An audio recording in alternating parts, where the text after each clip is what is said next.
गाड़ी जी है दिल्ली नू पैदल जाएगी। नहीं जाएंगे हम जाएंगे जहाँ मरेंगे। हमारे को जब पुलिस में मार देना तो मार दे, ये भी हम जाएंगे। हमने निश्चय किया भी हम जाएंगे। आज अब देखा जाएगा आने वाले समय में क्या समय होने वाला है। हम भी शांतमय ढंग से इस देश की किसानी को बचाने के लिए दिल्ली जा रहे हैं। चार के क्षेत्र जाते रहे, कोयला खनन क्षेत्र हमसे छीन लिया। हमारा अन्य जो क्षेत्र है उसके ऊपर अदानी अंबानी जी का कब्जा हो गया। खेती क्षेत्र बचा है जिसके लिए हम लोग लड़ रहे हैं। तो ये बहुत बड़ा मुद्दा है, ये छोटा नहीं है।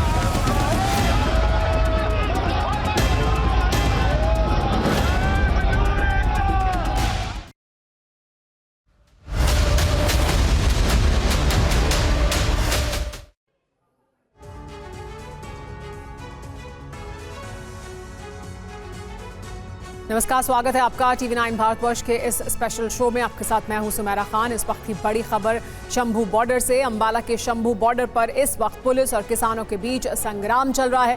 किसानों का आज दिल्ली कूच अभियान था, लेकिन जब किसान आगे बढ़े तो हरियाणा पुलिस ने उनको रोकने की कोशिश की।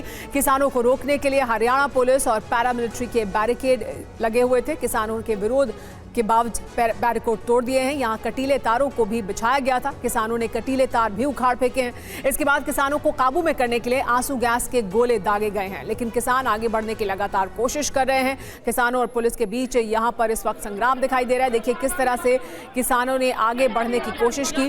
कटीले तार लगाए हुए थे, इन कटीले तारों को उखाड़ कर फेंक दिया है किसानों ने। शंभू बॉर्डर पर यह संघर्ष देखने को मिल रहा है।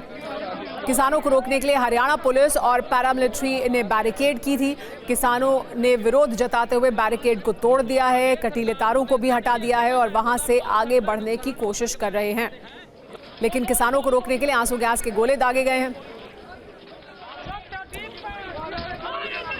ये तस्वीरें जो आप देख रहे हैं इस वक्त, ये शंभू बॉर्डर की तस्वीरें हैं। शंभू बॉर्डर पर पुलिस ने लेकिन किसानों को पीछे हटाने के लिए और आगे बढ़ने से रोकने के लिए आंसू गैस के गोले दागे हैं। शंभू बॉर्डर पर बैरिकेड तोड़ने की कोशिश कर रहे हैं किसान और आगे बढ़ने की कोशिश कर रहे हैं, लेकिन किसानों को रोकने की लगातार कोशिश की जा रही है। हरियाणा पुलिस यहाँ पर मौजूद है, पैरामिलिट्री फोर्स यहाँ पर मौजूद है किसानों को रोकने के लिए। आज दिल्ली कूच का ऐलान था किसानों की तरफ से और उसी के तहत किसान आगे बढ़ रहे हैं। 9 दिसंबर तक शंभू बॉर्डर से सटे इलाकों में इंटरनेट सेवा को बंद कर दिया गया है। शंभू बॉर्डर पर पुलिस ने लेकिन किसानों को पीछे हटाने के लिए आंसू गैस के गोले भी दागे हैं। बड़े हैं किसान एक के जत्थे में आगे जाने की बात कर रहे थे, लेकिन जब किसान पुलिस के बैरिकेड्स देखिए यहाँ पर किसानों को तितर-बितर करने के लिए यहाँ पर आंसू गैस का गोला छोड़ा गया है और यहाँ पर ताकि किसान पीछे चले जाए। एक तरफ वहाँ पर कीर्तन बजाया जा रहा है, दूसरी तरफ इन किसानों को पीछे हटने के लिए कहा जा रहा है। और देखिए वहाँ पर जो कंक्रीट की बैरिकेडिंग है वहाँ से आंसू गैस का गोला जो है वो चलाया गया है और उस पर धुआं छोड़ा गया है ताकि जो किसान है वो पीछे हट जाएं। तो फिलहाल एक बार फिर से संघर्ष की स्थिति जो है वो यहाँ पर शंभू बॉर्डर पर दिख रही है। तो आप सुन रहे थे जितेंद्र भाटी को जो बता रहे हैं कि किस तरह से यहाँ पर किसानों को आगे बढ़ने से रोकने की कोशिश हो रही है। किसान यहाँ पर लगातार धरना प्रदर्शन कर रहे हैं शंभू बॉर्डर पर, लेकिन आज दिल्ली कूच का ऐलान था। सीधा रुख करते हैं जितेंद्र भाटी का। TV9 भारतवर्ष संवाददाता जितेंद्र भाटी भी हमारे साथ मौजूद हैं, मोहित भी यहीं पर लगातार रिपोर्ट कर रहे हैं। सीधे पहले रुख करते हैं जितेंद्र भाटी का। जितेंद्र, सबसे पहले तो बताएं कि अभी क्या स्थिति है?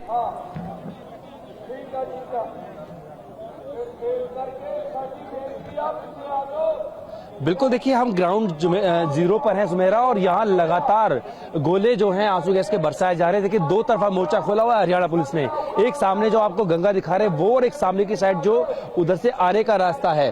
दोनों साइड से यहाँ पर आंसू गैस के गोले जो है कई दर्जन गोले चलाए गए हैं। हालत यह है कि कुछ किसान यहाँ घायल भी हुए हैं जिन्हें एम्बुलेंस में डालकर ले जाएगा। देखिए आप देखेंगे स्ट्रेचर जो है उसको लाया जा रहा है क्योंकि कुछ किसान यहाँ पर घायल भी हुए हैं और मीडिया के कर्मियों को कुछ चोट भी आई है और लगातार यहाँ पर आंसू गैस के गोले छोड़े गए। हालांकि उससे पहले यहाँ पर हरियाणा पुलिस की तरफ से चेतावनी भी दी गई और कहा कि आपको यहाँ पर आगे जाने की अनुमति नहीं है, बीएनएस की धारा 163 लगी हुई है, आप नहीं जा सकते हैं। लेकिन किसानों कहना है कि निहत्ते जा रहे हैं, बिना ट्रैक्टर ट्रॉली के जा रहे हैं, तो ऐसे में जाने क्यों नहीं दिया जा रहा। जब आगे की तरफ गए और कई लेयर्स की बैरिकेडिंग को हटा दिया गया, कंक्रीट की बैरिकेडिंग को तोड़ने की कोशिश की, तो वहां पर कई दर्जन आंसू गैस के गोले जो हैं वो चलाए गए। कुछ हमारे ऊपर भी गिरे हैं, लेकिन कुछ लोग यहाँ पर घायल भी हुए हैं। ये संघर्ष लगातार चल रहा है। ये बिल्कुल हमें वैसी याद दिलाती है जैसे आपको याद होगा कि फरवरी में जब किसान यहाँ बैठे थे तब भी TV9 भारतवर्ष जो है यहाँ मौके पर मौजूद था। वही तस्वीरें अब एक बार फिर से देखने को मिल रही है। सामने जो आपको टीन शेड पर नजर आ रहे हैं, देखिए अब आपको हम लाइव आंसू गैस का गोला चलाते हुए दिखाएंगे। गंगा जरा आप फोकस करिए, सामने देखिए टीन शेड पर जो वहां पर जवान बैठा हुआ है वो वहां पर आंसू गैस का गोला चलाने के लिए वहां तैनात बैठा हुआ है। और जैसे ही किसान आगे बढ़ने की कोशिश करते हैं उसी वक्त गोला देखिए गोला दगाया गया। देखिए आगे की तरफ फेंका गया किसानों की तरफ। देखिए आप आवाज सुन सकते हैं सुमेरा, किस तरीके से यहाँ पर आंसू गैस के जो गोले हैं वो लगातार चल रहे हैं। अभी तक कई दर्जन गोले जो हैं वो चलाए गए हैं। इससे पहले किसानों पर स्प्रे भी किया गया था। देखिए लगातार देखिए अलग अलग दिशाओं से, डायरेक्शन से यहाँ पर आंसू गैस के देखिए धमाकों को सुनिए, आप महसूस करिए। मैं यहाँ पर महसूस कर रहा हूँ, यहाँ सांस लेना दुर्भर हो रहा है। धुएं के गुबार को देख के आप समझ जाइए किस तरीके से यहाँ पर सांस लेना, सिर्फ आंखों में जलन हो रही है बल्कि सांस लेने में की तकलीफ यहाँ पर हो रही है। देखिए जो किसान घायल हुआ है उसको यहाँ पर स्ट्रेचर पे डाला जा रहा है। कई जो बुजुर्ग किसान है खासकर उनको यहाँ पर खासी दिक्कत हो रही है। यहाँ पर एक संघर्ष की स्थिति जो है वो देखने को मिल रही है किसानों और जवानों के बीच, क्योंकि पिछले 10 महीने से, फरवरी से ही यहाँ पर लगातार जो किसान हैं वो अपनी मांगों को लेकर के बैठे हुए थे। आगे दिल्ली जाने का कूच का अपना प्रोग्राम है वो इन्होंने अब बनाया है और कहा है कि 101 जो किसान है वो प्रतिदिन आगे की तरफ बढ़ेंगे। जो जत्था पार कर जाएगा दूसरा जत्था आएगा। लेकिन जब आज पहला जत्था जब आगे की तरफ बढ़ा तो कुछ लेयर्स जिन्होंने जरूर जो है तोड़ी, लेकिन उसके बाद आगे नहीं बढ़ पाए। जो कंक्रीट की लेयर है आखिरी वाली, वहां पर पुलिस ने उनको रोका, चेतावनी दी, उनके ऊपर स्प्रे भी चलाया और जब स्प्रे से नहीं माने तो आंसू गैस के गोले दागे गए हैं। परिस्थिति लगातार बरकरार यहाँ पर बनी हुई है। किसान और उनकी तरफ से कहा यह जा रहा है कि वो दिल्ली कूच करेंगे, लेकिन अभी जो स्थिति लग रही है उसमें नहीं लग रहा है कि वो आगे बढ़ पाएंगे, क्योंकि पुलिस ने भी बहुत पुख्ता बंदोबस्त किए हैं। यहाँ पर पैरामिलिट्री की फोर्स तैनात है, हरियाणा पुलिस तैनात है, कई लेवल की जो सुरक्षा है उसको तैनात किया गया है। क्या है फिर किसानों का प्लान ऑफ एक्शन? क्या वो इसी तरह से आगे बढ़ने की कोशिश करते रहेंगे?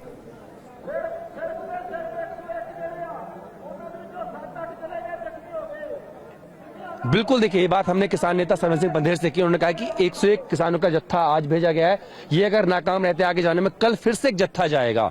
हर दिन एक जत्था जाने के आगे कोशिश करता रहेगा कि आगे जाए। लेकिन पहले दिन जो गए हैं उन्होंने कई लेयर की जो बैरिकेडिंग थी उसको, पहले आयरन वाली थी, आयरन पिलर थे, उसके बाद में टायर किलर्स थे, उन 3-4 चीजों को हटा दिया। अब आखिरी वो कंक्रीट की लेयर है जिसके पीछे हरियाणा पुलिस बैठी हुई है, वहां से मोर्चा संभाले हुए है। तो लगातार प्रयास जारी रहेगा किसानों की तरफ से। उन्होंने कहा कि 10 महीने हो गए, हमारी बात नहीं सुनी गई है और अब हम दिल्ली जाएंगे। आपने कहा था आप हमारे ट्रैक्टर्स जो हैं उससे खतरा पैदा हो सकता है, तो हम ट्रैक्टर छोड़ के जा रहे हैं, निहत्ते जा रहे हैं, बगैर किसी उपकरण के जा रहे हैं, तो हमें जाने दिया जाए। लेकिन फिर भी नहीं जाने दिया गया। तो उसके बाद में संघर्ष की स्थिति जो है वो शंभू बॉर्डर पर देखने को मिल रही है, जहां कई दर्जन आंसू गैस के गोले चले हैं और कई लोग यहाँ पर घायल भी हुए हैं। और ये हम लेकिन लगातार रिपोर्ट भी दिखा रहे हैं कि क्या कुछ हो रहा है शंभू बॉर्डर पर। शंभू बॉर्डर पर किसानों ने बैरिकेडिंग को तोड़ना शुरू कर दिया। शंभू बॉर्डर से मोहित मल्होत्रा की ये रिपोर्ट देखिए, फिर मोहित से हम बात भी करेंगे।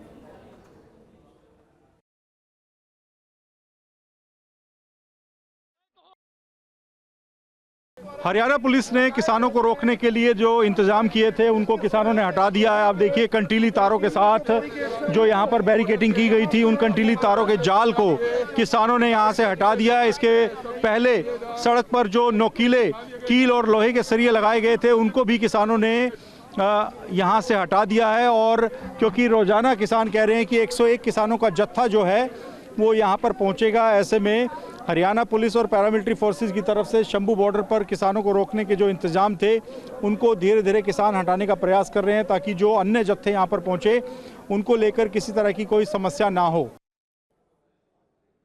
मोहित, हम आपकी रिपोर्ट देख रहे थे कि कैसे किसानों ने कई लेवल की जो बैरिकेडिंग की गई थी उसको हटाया है, कटीले तार हटाए हैं। और अब लेकिन सीधे देखिए हम जीत भाटी का रुख कर लेते हैं। जितेंद्र भाटी, हम देख सकते हैं कि वहां पर किस तरह से अब आंसू गैस के गोले और ज्यादा छोड़े जा रहे हैं। आप वहीं पर मौजूद हैं। एक बार फिर से यहाँ पर आंसू, मैं पोजीशन को देखने जा रहा हूँ क्या क्या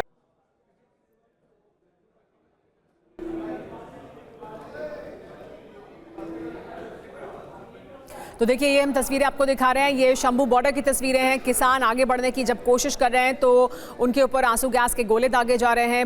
हरियाणा पुलिस ने, पैरामिलिट्री फोर्स ने पुख्ता बंदोबस्त किए हैं ताकि किसानों को आगे ना बढ़ने दिया जाए।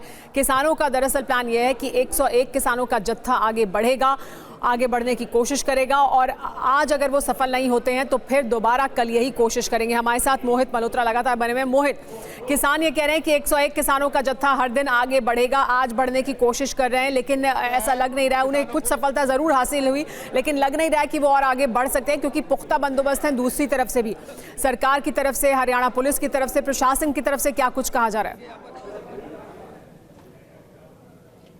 देखिए, सरकार ने साफ कर दिया है कि इतनी बड़ी संख्या में किसानों को आगे नहीं जाने दिया जा सकता क्योंकि किसानों ने कहा है कि रोजाना 101 किसानों का जत्था आगे बढ़ेगा और 101 जत्थे बनाए गए हैं, यानी कुल मिला के जो संख्या है वो 10,000 के आसपास या उससे ज़्यादा होती है। तो इसीलिए उनको अनुमति नहीं दी गई है कि क्योंकि दिल्ली में संसद चल रही है और दिल्ली जाकर किसी भी तरह का घेराव करने या प्रदर्शन करने की अनुमति भी दिल्ली पुलिस ने किसानों को नहीं दी है, इसलिए किसानों को आगे नहीं जाने दिया जा सकता।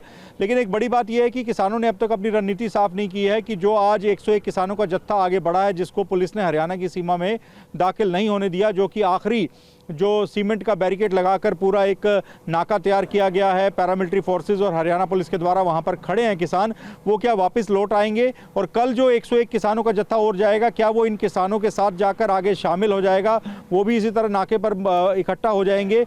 ये किसानों ने अपनी रणनीति साफ नहीं की है। माना जा रहा है कि आज जो पूरी की पूरी कार्रवाई हुई है किसानों के ऊपर, जिस तरह से आंसू गैस के गोले चले हैं और किसानों के द्वारा भी पुलिस बैरिकेड्स को हटा दिया गया है, कंटीली तारों को वहां से हटा दिया गया है, लोहे के किलों को उखाड़कर फेंक दिया गया है, तो उसके बाद किसान अपनी रणनीति शाम तक साफ करेंगे कि कल वो क्या करने जा रहे हैं। क्योंकि कल सुबह 9 बजे एक अलग जत्था जो कि 101 अन्य और किसानों का होगा वो भी आगे बढ़ेगा। तो वो किस तरह से आगे बढ़ेगा और जो किसान पहले से ही आगे खड़े हैं क्या वो वापस लौट आएंगे, ये बड़े सवाल है जिनके जवाब अभी तक किसान संगठनों ने नहीं दिए हैं। माना जा रहा है कि शाम को अपनी आगे की रणनीति का खुलासा कर सकते हैं। जी मोहित, तो शाम को आगे की रणनीति और ज्यादा साफ करेंगे किसान और हर दिन अपनी रणनीति को आगे बढ़ाएंगे या बदलेंगे भी, जैसी परिस्थिति होगी। लेकिन फिलहाल आपको ये बताते हैं कि किसानों ने बॉर्डर पर कटीले तारों के साथ लोहे की बैरिकेडिंग को भी हटाना शुरू कर दिया है। देखिए जितेंद्र भाटी की ग्राउंड रिपोर्ट।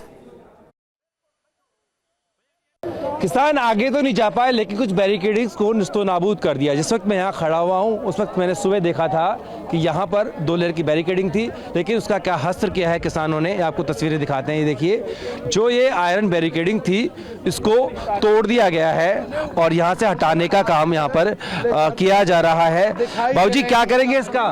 इन्होंने उधर लेके जावांगे जी, अपनी स्टेज पे लेके जाने ने। वहाँ क्या बताएंगे जाके? भी असी हरियाणा के बैरिकेड चक के लेंदे ने। ये कहेंगे कि दिल्ली नहीं जा पाए लेकिन चक लाए। हाँ जी हाँ, हाँ जी हाँ। तो आगे क्या इरादा है? टायर क्लच को भी ले गए आगे और क्या क्या कंक्रीट वाला कैसे हटाएंगे? लेकिन हुण देखते हैं, सारा ही करांगे जी, रास्ता तो खोलांगे। तो ये देखिए लगातार इस तरीके से जो बैरिकेडिंग्स है उसको यहाँ से हटाया जा रहा है। पहली लेयर हमने आपको दिखाई, ये कर दिया। उसके बाद आइए गंगा थोड़ा आगे दिखाते हैं। यहाँ पर भी जो लोहे की कटीली तारें थी वो लगाई गई थी, उसको भी किसानों ने हटा दिया। फिर एक लेयर और थी आगे जिसमें टायर किलर्स लगे हुए थे कि अगर ट्रैक्टर ट्रॉली को अगर लेकर के जाया जाए तो उसको पंचर किया सके, उसको भी किसान देखिए निशान अभी बाकी हैं, यहाँ से अपने साथ में उखाड़ करके ले गए।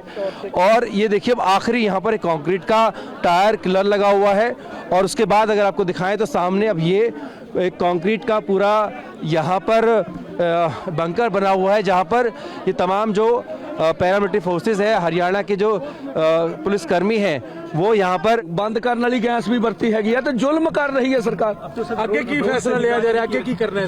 हाँ वो देखिए आगे का होने जड़ा फिर फैसला करेंगे बैठ के की करना है, हजे देखते हैं की बनता है।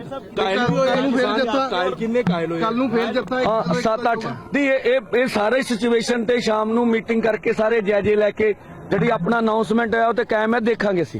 घायल कितने हो गए जी? देखो अजे तक 6-7 की खबर हैगी आ। मैं पिछे बंदे भेज के अस्पताल लगातार। हाँ देखिए वो पूरे बड़े हंजू गए जैसे दुश्मन देश के ऊपर क्या हाँ फूल साहब जख्मी होया हुण मैनू ओदी हाँ एक बुजुर्ग भी हो गए, हुण भी बमबारी जोर ना हो रही हैगी आ, धक्का कर रही है सरकार साडे ना। बातचीत किसी से कुछ भी नहीं। कोई आपके पास मैसेज आया प्रशासन की? तो किसान ये कह रहे हैं कि हम अपनी रणनीति बनाएंगे, आगे क्या रुख रहता है, क्योंकि आज जो किसान आगे बढ़ रहे थे वो किसान आगे नहीं बढ़ पाए हैं, लेकिन कोशिश उनकी जारी रहेगी। साथ ही अपनी रणनीति को भी और पुख्ता करेंगे। आज शाम में एक बार फिर जब सब किसान बैठेंगे तो फिर आगे की क्या रणनीति होगी उसको फाइनल करेंगे। लेकिन फिलहाल किसानों का ये प्लान था कि 101 किसानों का जत्था आगे बढ़ेगा। दिल्ली कूच का प्लान था, लेकिन ऐसा हो नहीं पाया है क्योंकि जो सीमेंट की बैरिकेडिंग है उसके आगे नहीं बढ़ पाया। जुल्म कर रही है हमारे ऊपर और किसानों के ऊपर इस तरह के प्रहार बल प्रयोग किया जा रहा है, जिस तरह से दुश्मन देख के नागरिक के ऊपर किया जाता है। ऐसे लगता है पाकिस्तान अथवा चाइना का बॉर्डर हो। हम इस देश के नागरिक हैं, जिसको अन्नदाता बोलते हैं मोदी सरकार, और इस देश में रहने वाले हैं। देश ने बहुत कुर्बानियां दी है, पंजाबियों ने, किसानों ने। तो हमारा मानना है कि भारत सरकार या तो वार्ता करे या पीसफुली हमें आगे बढ़ने की इजाजत दे दे। कितने लोग घायल हुए, कितने लोग घायल हुए? देखिए अभी 5-6 की खबरें आ रही हैं, उनके नामों की भी पुष्टि करता हूँ। अभी पहले दिन जिਵੇਂ ਹੋਇਆ कल फिर आगे देखो ये सारी सिचुएशन ਤੇ ਅਸੀਂ ਦੁਬਾਰਾ ਚਰਚਾ ਕਰ सारे कुछ ਤੁਹਾਨੂੰ ਸ਼ਾਮਾਂ ਨੂੰ ਦੱਸਾਂਗੇ। ਸਾਨੂੰ ਗੱਲ ਕਰ ਲੈਣ ਦਿਓ ਆਗੇ। घायल हुए सर, क्या वही लोग हैं? तो ये किसान नेता सरवण बंधेर है, वो कह रहे हैं घायल कितने लोग हुए उस चीज का अभी एनालाइज करेंगे, उसका तय करेंगे क्या होगी। तो किसान नेता का यह कहना कि 5 से 6 किसान नेता हैं जो घायल हुए हैं। हालांकि उनके नाम क्या हैं और बाकी सारी डिटेल और जानकारी अभी कुछ देर में साझा की जाएगी। लेकिन आंसू गैस के गोले क्योंकि लगातार दागे जा रहे हैं पुलिस द्वारा किसानों को रोकने के लिए। और क्या कुछ कह रहे हैं किसान, सुनिए। सिर ਦੇ ਵਿੱਚੋਂ ਬਲੀਡਿੰਗ ਹੋ ਰਹੀ ਹੈ ਜੀ, ਸਿਰ ਚੋਂ ਬਲੀਡਿੰਗ ਹੋ ਰਹੀ ਆ, ਪਰ ਫਿਲਹਾਲ ਵਾਸਤੇ ਸਾਨੂੰ 2 ਦੇ ਲੱਗੀ ਆ, ਪਰ ਸਾਨੂੰ ਇਸ ਚੀਜ਼ ਦਾ ਕਨਫਰਮ ਨਹੀਂ। ਬੁਲਟ ਦੀ ਵੀ ਆਵਾਜ਼ ਆਈ ਆ, ਸਾਨੂੰ ਹੋ ਸਕਦਾ ਬੁਲਟ ਚੱਲੀ ਹੋਵੇ ਜਾਂ ਕੋਈ ਇਹੋ ਜਿਹੀ ਚੀਜ਼ ਚਲਾਈ ਹੋਵੇ ਜਿਵੇਂ ਪਿਛਲੀ ਵਾਰ ਵੀ ਆਇਆ ਸੀਗਾ, ਜਿਹਦੇ ਕਲਸਟਰ ਦੇ ਵਿੱਚੋਂ ਜਿਹੜੇ ਪੈਲਟਸ ਲੱਗਦੀਆਂ ਸੀ। ਹੋ ਸਕਦਾ ਕੁਛ ਐਵੇਂ ਦਾ, ਪਰ ਕਨਫਰਮ ਹੋਊਗਾ। ਸਾਨੂੰ ਲੱਗਦਾ ਆ ਕਿ ਜਿਵੇਂ ਦੀ ਬਲੀਡਿੰਗ ਭਾਰੀ ਹੋ ਰਹੀ ਆ, ਸਾਨੂੰ ਲੱਗਦਾ ਕਿ ਬੁਲਟ ਦਾ ਵਾਰ ਕੀਤਾ ਗਿਆ ਹੈ।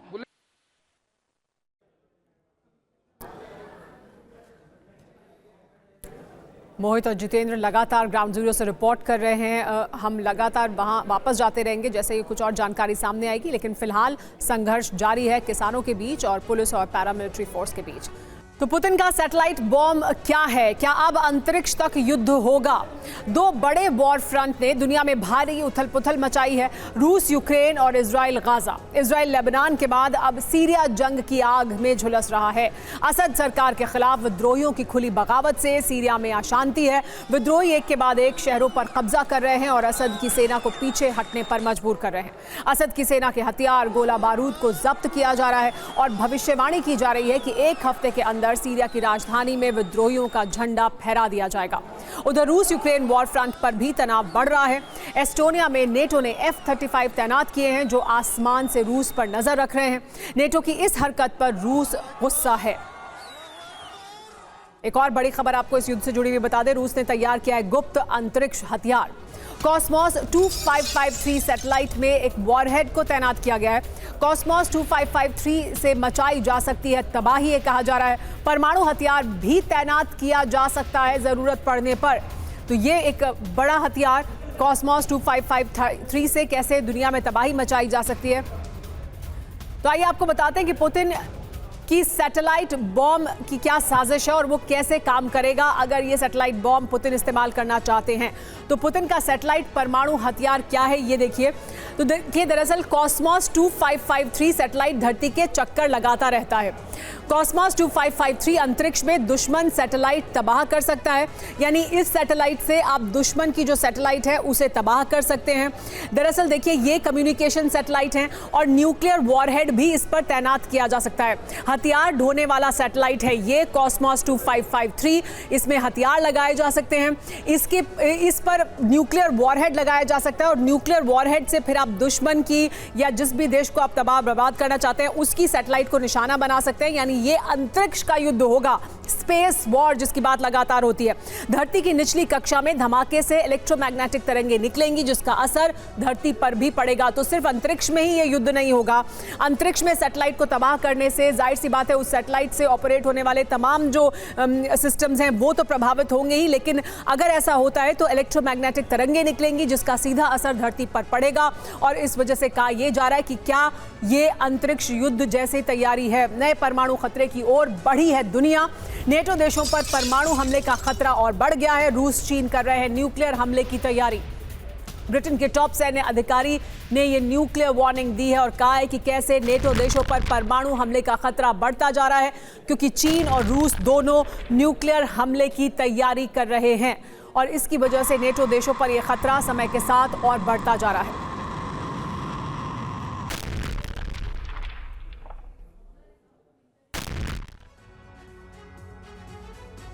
परमाणु विध्वंस का नया चैप्टर क्या शुरू हो गया है। बेहद घातक तीसरे परमाणु युग की ओर बढ़ गई है दुनिया। नेटो देशों पर न्यूक्लियर हमले का खतरा और ज्यादा बढ़ गया है। रूस लगातार न्यूक्लियर एक्सरसाइज कर वार्निंग दे रहा है। रूसी न्यूक्लियर स्ट्रैटेजी में बदलाव की वजह से नेटो देशों के लिए खतरा और ज्यादा बढ़ा है। चीन का न्यूक्लियर बिल्डअप, ईरान का न्यूक्लियर एम्बिशन दुनिया के लिए एक बड़ा खतरा है। परमाणु हथियारों के इस्तेमाल के नियम पूरी तरह से ध्वस्त हो चुके हैं, उनके अब कोई मायने नहीं दिखाई देते हैं। ब्रिटेन के chief of defence staff Tony Radakin ने यह वार्निंग जारी की है और उन्होंने कहा है कि यह बहुत ज्यादा चेताने वाली खबर है। दुनिया के लिए एक बड़ा खतरा है जो दुनिया पर मंडरा रहा है। लेकिन यूक्रेन के साथ साथ यूरोप पर परमाणु विनाश का खतरा कैसे मंडरा रहा है। पुतिन सेना यूरोप के कई देशों पर एटमी हमला कर सकती है। इस बात की आशंका तब बढ़ी है जब ऐसी खबरें आने लगी है कि यूक्रेन गुप्त तरीके से परमाणु हथियार बना रहा है। तो सवाल यह है कि क्या यूक्रेन नेटो की मदद से एटम बम बना रहा है? अगर हां, तो यूक्रेन को रोकने के लिए, नेटो से बदला लेने के लिए क्या पुतिन परमाणु हमले का आदेश भी दे सकते हैं?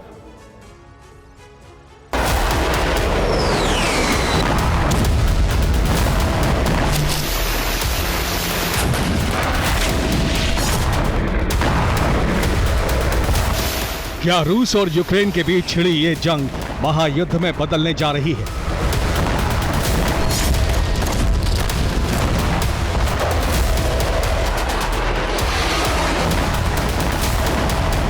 क्या इस जंग की वजह से परमाणु विनाश होगा?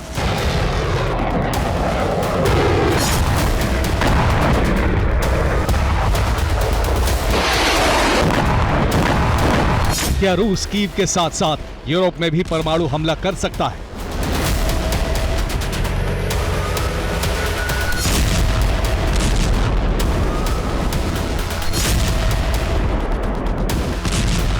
इस बात की आशंका तब बढ़ गई जब अमेरिका के न्यूक्लियर वेपन कॉम्प्लेक्स में 35 सालों तक काम कर चुके यूक्रेनी इंजीनियर रॉबर्ट कैली ने यूक्रेन के अखबार द कीव इंडिपेंडेंट को एक इंटरव्यू दिया।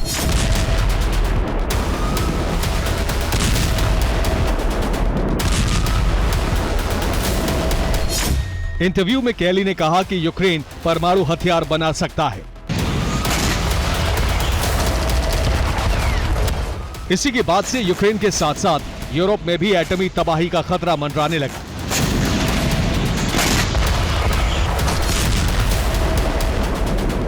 सवाल यही है कि क्या यूक्रेन गुप्त रूप से एटम बम बना रहा है? क्या वो ये काम अमेरिका और नेटो की सीक्रेट मदद से कर रहा है? उससे भी बड़ा सवाल यह है कि क्या ज़ेलेंस्की डर्टी बम बनाकर अपनी हार टालने के अंतिम विकल्प पर काम कर रहे हैं?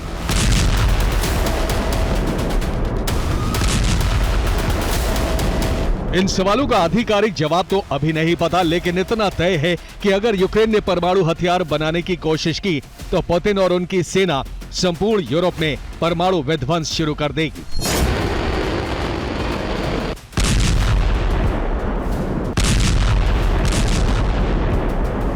रूसी राष्ट्रपति व्लादिमीर पुतिन ने पिछले हफ्ते ही कहा था कि रूस यूक्रेन को परमाणु हथियार नहीं बनाने देगा। यूक्रेन को रोकने के लिए रूस हर तरह का हमला करेगा।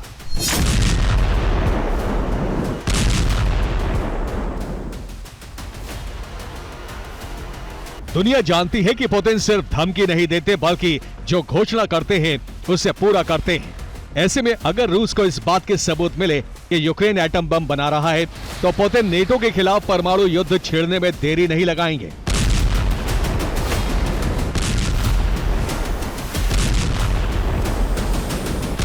रूसी सेना कीव समेत पूरे यूक्रेन को बुरी तरह से जला रही है। रूस अमेरिका में ट्रंप शासन के शुरू होने से पहले ही यूक्रेन को सरेंडर की स्थिति में लाना चाहता है।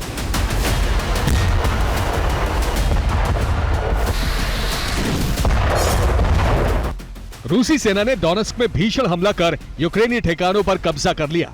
रूस ने मारियोपोल में उन इलाकों पर फिर से कब्जा कर लिया जिसे यूक्रेन ने रूसी सेना से छीन लिया था। 24 घंटे में रूस ने यूक्रेन में 50 ड्रोन दागे। यूक्रेन ने 29 ड्रोन इंटरसेप्ट करने का दावा किया है। सूमी में रूस ने यूक्रेनी सेना के लिए हथियार लेकर जा रहे वाहन को तबाह कर दिया। खेरसोन में रूसी सेना नए सिरे से हमले कर रही है। रूसी फौज को ज़ेपोरिजिया में भी कई मोर्चों पर बढ़त मिल गई है। 24 घंटे के अंदर रूस के हमले से यूक्रेन के 530 सैनिक मारे गए।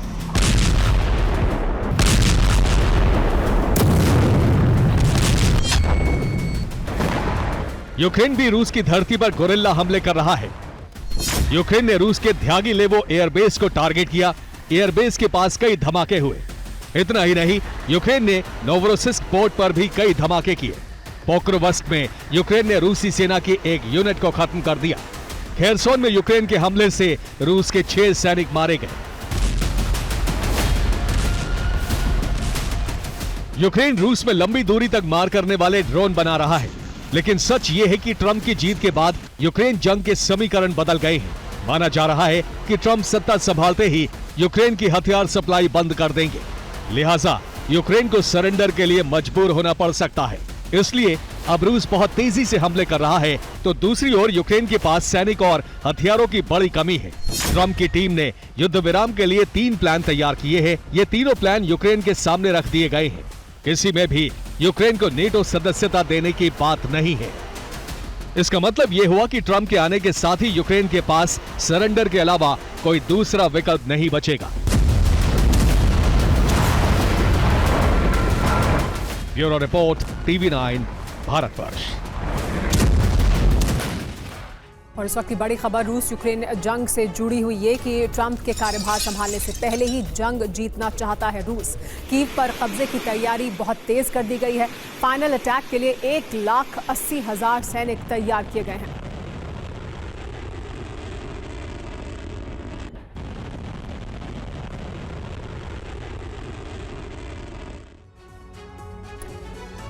बीस जनवरी से पहले कीव फतह की तैयारी है, यानी रूस पहले ही फतह करना चाहता है कीव को, यूक्रेन को। रूस यूक्रेन जंग को जल्द खत्म करना चाहते हैं पुतिन। ट्रंप का कार्यकाल शुरू होने से पहले ही कीव पर कब्जे की तैयारी कर रहा है रूस और फाइनल कब्जे के लिए 1,80,000 सैनिकों को तैयार किया गया है। यूक्रेन सीमा पर लॉन्ग रेंज बैलिस्टिक मिसाइलें तैनात कर दी गई हैं। सैकड़ों आर्मर्ड व्हीकल के साथ रेजिस्टेंस फोर्स का मूवमेंट भी किया गया है। रूसी airbase ready to attack mode में है। ब्लैक सी में रूसी वॉरशिप की वॉर ड्रिल भी शुरू कर दी गई है, यानी पूरी तरह से रूस तैयार है बड़ा हमला करने के लिए। रूस की मिसाइल ओरेशनिक के बारे में नई जानकारी भी अब सामने आ गई है। पुतिन ने किया है महज पब्लिसिटी स्टंट, ये कहा जा रहा है। पुतिन दिखाना चाहते हैं कि ओरेशनिक का डर क्या है। पुतिन के समर्थकों ने किया झूठा दावा। ब्रिटिश टैबलॉइड द सन के हवाले से खबर सामने आई है कि पुतिन दरअसल ओरेशनिक को लेकर उसका डर दिखाना चाहते हैं। पुतिन के समर्थक इस बात को लेकर एक प्रोपेगेंडा फैलाने की कोशिश कर रहे हैं। ये ब्रिटिश टैबलॉइड द सन के हवाले से खबर सामने आई है। पुतिन ने 21 नवंबर को ओरेशनिक मिसाइल को यूक्रेन में दागा था। ये दुनिया में पहली बार था जब ICBM का इस्तेमाल किया गया, लेकिन अब इसे पुतिन का PR स्टंट बताया जा रहा है। क्या है इसकी वजह, आइए ये आपको बताते हैं। क्या पुतिन की ओरेशनिक महज खिलौना है? क्या वाकई ICBM नहीं दागी है पुतिन ने? मॉस्को से जुड़े सूत्रों ने दावा किया कि ओरेशनिक मिसाइल रूस के सैन्य प्रचार अभियान का हिस्सा है। रूसी डिफेंस इंडस्ट्री की छवि सुधारने के लिए दागी गई थी ओरेशनिक मिसाइल। ओरेशनिक मिसाइल को दागना सिर्फ पब्लिसिटी स्टंट था, यह कहा जा रहा है। ICBM का इस्तेमाल करना एक पब्लिसिटी स्टंट था। हथियार का इस्तेमाल बड़े पैमाने पर नुकसान पहुंचाने के लिए नहीं था, सिर्फ एक मैसेज देने के लिए था। ओरेशनिक से कीव को तबाह करना करीब करीब असंभव है। अमेरिका और ब्रिटेन को डर दिखाने के लिए दरअसल ओरेशनिक का हमला किया गया। द सन के हवाले से दावा किया जा रहा है कि तबाही करना उसका मकसद नहीं था, बल्कि PR स्टंट था। लोगों में एक डर पैदा करने की कोशिश थी और अमेरिका और यूरोप को एक संदेश देने की कोशिश थी पुतिन द्वारा। ओरेशनिक की क्या खास बात है, लेकिन आइए आपको ये बताते हैं क्यों इसको लेकर इतनी ज्यादा चर्चा हो रही है। रूस की नई मिसाइल ओरेशनिक की ताकत क्या है, पहले इसे समझिए। ICBM RS-26 रुबेस के मॉडल पर आधारित है ये Oreshnik missile. Intermediate range ballistic missile यानी IRBM कैटेगरी में आती है। है। 5,500 किलोमीटर की दूरी तक ये टारगेट को भेद सकती है। कन्वेंशनल और न्यूक्लियर वॉरहेड ले जाने की क्षमता भी रखती है। एक साथ मल्टीपल पेलोड के साथ इसे लॉन्च किया जा सकता है। एक बार में कई लोकेशन पर पेलोड ड्रॉप करने की तकनीक भी इसमें मौजूद है। आवाज से 10 गुना ज्यादा तक इस मिसाइल की रफ्तार है, यानी बहुत तेज रफ्तार से वार करती है। एडवांस्ड एयर डिफेंस सिस्टम को चकमा दे सकने की क्षमता भी रखती है और इसी वजह से इसके इस्तेमाल को लेकर बड़े सवाल उठ रहे थे। पुतिन जितना प्यार लेकिन अपने देश रूस से करते हैं, उतना लगाव उनका रूसी भाषा से भी है। पुतिन किसी भी देश में हो रूसी भाषा का ही इस्तेमाल करते हैं। अब जर्मनी के बिजनेसमैन ने पुतिन से इंग्लिश से सवाल किया तो पुतिन ने उसे अपनी भाषा में बोलने की नसीहत दी। पुतिन के इस संदेश की खूब चर्चा भी हो रही है। जर्मनी के बिजनेसमैन का पुतिन को देश प्रेम का उपदेश। पुतिन को आपने जब भी बोलते हुए सुना होगा वो रशियन भाषा में ही बोलते हैं। पुतिन जहां बहुत जरूरी हो वहीं अंग्रेजी के शब्दों का इस्तेमाल करते हैं। और जब एक जर्मनी के नागरिक ने पुतिन के सामने जर्मन में बात नहीं की तो पुतिन ने उसके सवाल का जवाब देने से पहले उसे देश की संप्रभुता का पाठ पढ़ा दिया।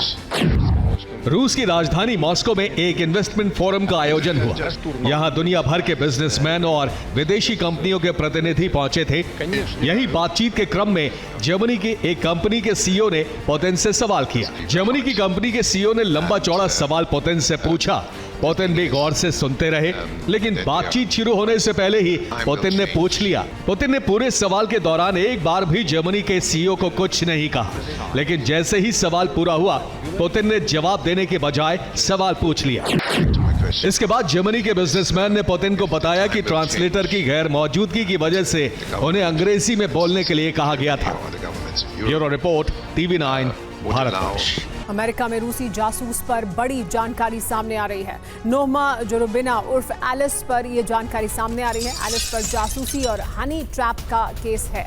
लंबे समय तक जासूसी करने का आरोप है एलिस पर। अमेरिका में रूसी जासूस को लेकर कई अहम जानकारियां अब सामने आ रही हैं। अमेरिका में पुतिन की जो लेडी जासूस है एलिस, उसको लेकर देखिए ये तस्वीरें एलिस की, और एलिस को लेकर जासूसी करने और हनी ट्रैप बिछाने के कई आरोप हैं। उसके ऊपर लंबे समय तक रूस के लिए जासूसी करने का आरोप है एलिस पर अमेरिका के भीतर। अमेरिका में रूसी जासूस पर ये बड़ी जानकारियां अब सामने आ रही हैं, जिसमें कहा जा रहा है कि रूस के लिए लंबे समय तक एलिस जासूसी कर रही थी। नोमा जोरोबिना उर्फ एलिस को लेकर ये बड़ी जानकारी अब अमेरिका से सामने आ रही है।